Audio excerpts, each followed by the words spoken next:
Welcome back to Thoughts in the Crossfire. My name is Andy. As you can see, I don't have my mic with me, so we're trying out a new little format here. Hopefully the audio is not too bad, but I think that if I can move my hands around, because I do like to talk with my hands, we'll just get some more fluid speech. That wasn't very fluid. I had to stutter a little bit there. All right.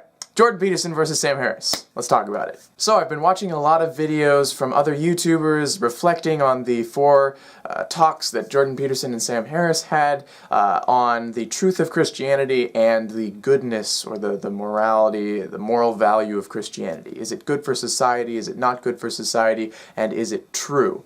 And the fact that both of those questions were being addressed is actually kind of one of my big problems with those discussions, but what I want to do first is just talk about the problems I had with Jordan Peterson and Sam Harris, because I definitely had problems with both of them in these discussions. So we'll start with Jordan Peterson, then go to Harris, and then I'll probably talk about what I think and actually address arguments, because I want to talk about kind of the blockers on these two guys first, and then get into arguments. So, let's go.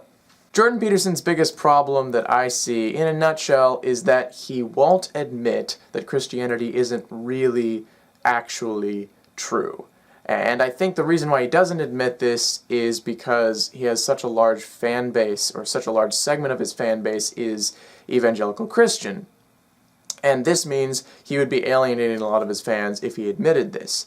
And I think this really hindered the discussion, because you can tell, if you look at it long enough, I think you can tell that Jordan Peterson doesn't really believe that that stuff's true. He just thinks that it has extreme significance and that there's a lot of wisdom within the Bible. But he doesn't really believe that, for instance, Yahweh created the universe, and that's kind of an essential thing in Christianity. And he doesn't really believe in Jesus, dying and then coming back to life 3 days later. He doesn't really believe in that stuff.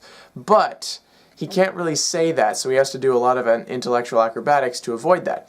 Now, I don't think this is malicious. I don't think this is with ill will or anything. A lot of people who are kind of anti-Jordan Peterson, you could say, largely in the anti-theist crowd,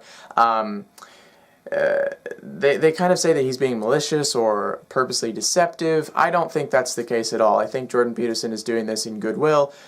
Basically, the logic from his side would be, I have good ideas, I can make a very positive impact on the world. If I lose a large portion of my fan base by admitting that Christianity isn't true, there's going to be so much attention on that, and there's going to be, I'm going to have so many fewer fans, so I won't have the same influence to actually affect the world positively, etc., etc., and so I'm going to sacrifice a little bit of intellectual honesty in order to maintain that. Now, that line of thinking about Jordan Peterson's reasoning for that is not complete, because why in the world would he then, engage in hours and hours of discussion with Sam Harris about it if he just kind of wants to ignore it? Like, that doesn't make much sense, right? So I think that's not a full explanation. I think that's part of it. The other part is just that he does actually see that Christianity is way more significant, and that's really what he's trying to argue with Sam Harris about. But he has that little bit of a hurdle where he kind of also has to admit that it's true. And I think that this discussion could be so much better if he just admitted Christianity isn't true, but let's talk about its value, its secular utility. But he's not going to say that, because it's not a Christian thing for a Christian to follow a non-Christian. So, or I guess it's just not a Christian thing to follow a non-Christian, because you get it. Anyway, so that's, I think, the big problem with Jordan Peterson and kind of the blocker on his end that is, stopping the discussion from going where it should, I think. So, Sam Harris.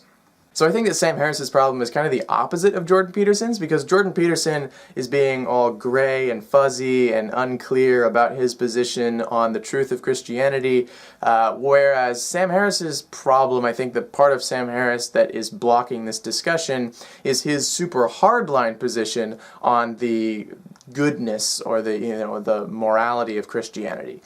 And And for that reason, it kind of blocks the discussion, and it's very understandable why. First of all, obviously, Sam Harris has built his career around the idea that religions are terrible, and we ought to just get rid of them completely, and Christianity is terrible, and all this stuff. And he's right about when you do an honest reading of the Bible, you can get some pretty terrible things out of it, but people don't do honest readings of the Bible anymore.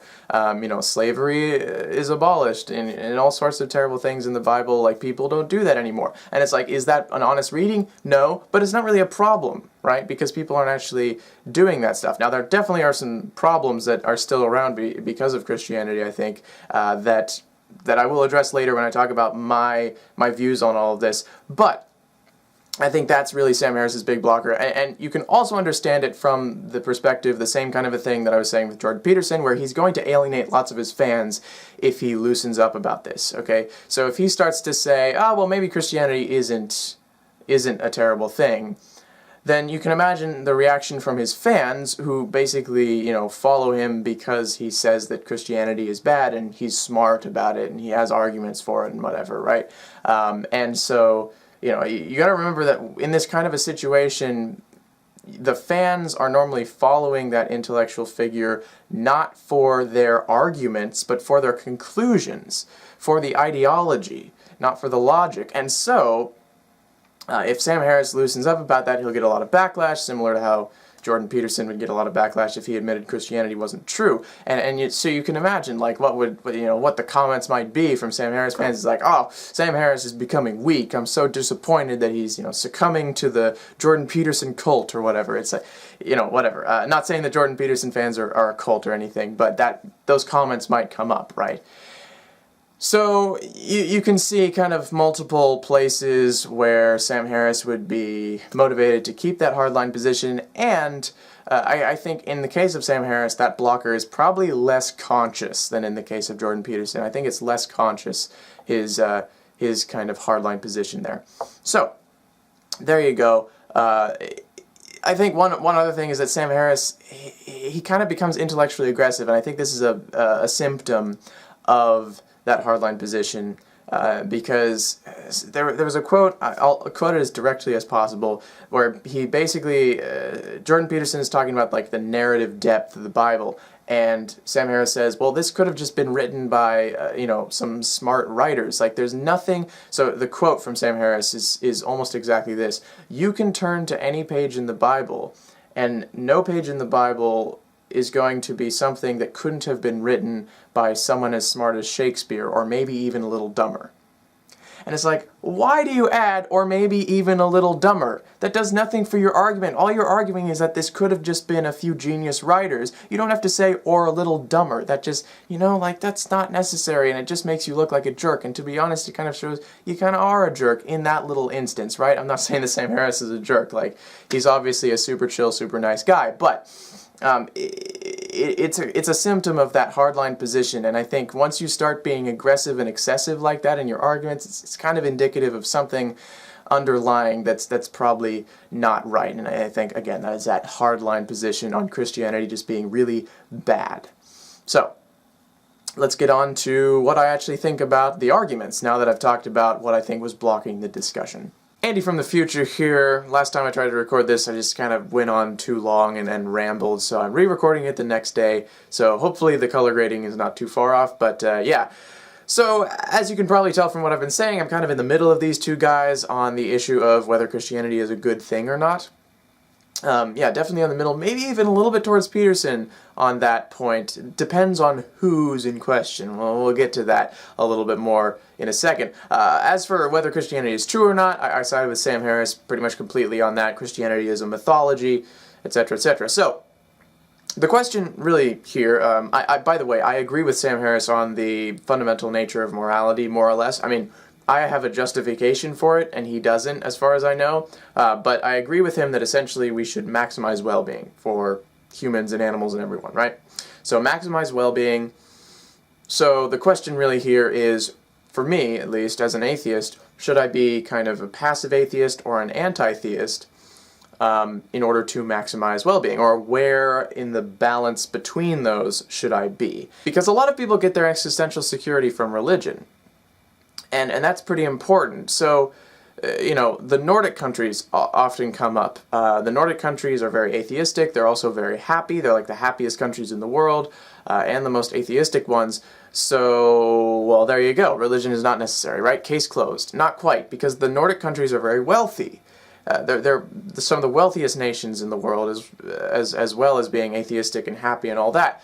So, maybe they are demonstrating kind of an optimal combination, but they're not demonstrating that religion is just irrelevant. They're demonstrating that wealth can take the place of religion in order to give people existential security. But in places that are not wealthy and in individuals who are not wealthy, religion probably has a lot more importance. Existential security is, of course, very important to well-being, so this is not something that we should be discouraging just everywhere all the time. So this is why you shouldn't be on the extreme of anti-theism. Now, why shouldn't you be on the extreme of passive atheism? Because religion really does have some negative impact. Okay, there is often this conflation of justification by religion and causation by religion made by anti-theists. So they say if someone justifies their bad action through religion, then it was therefore caused by their religion.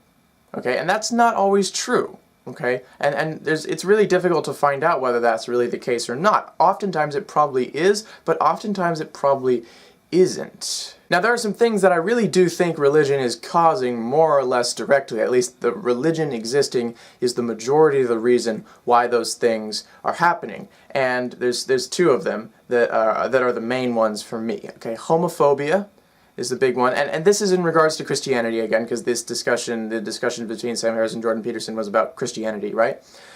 So homophobia is one, and the other is animal rights. And those are the two biggest ones that I see. Okay, there's plenty of problems that you could get from an honest reading of the text, but it's been, we've gotten rid of that stuff now. Okay, so animal rights and homophobia are really the biggest problems I have with Christianity.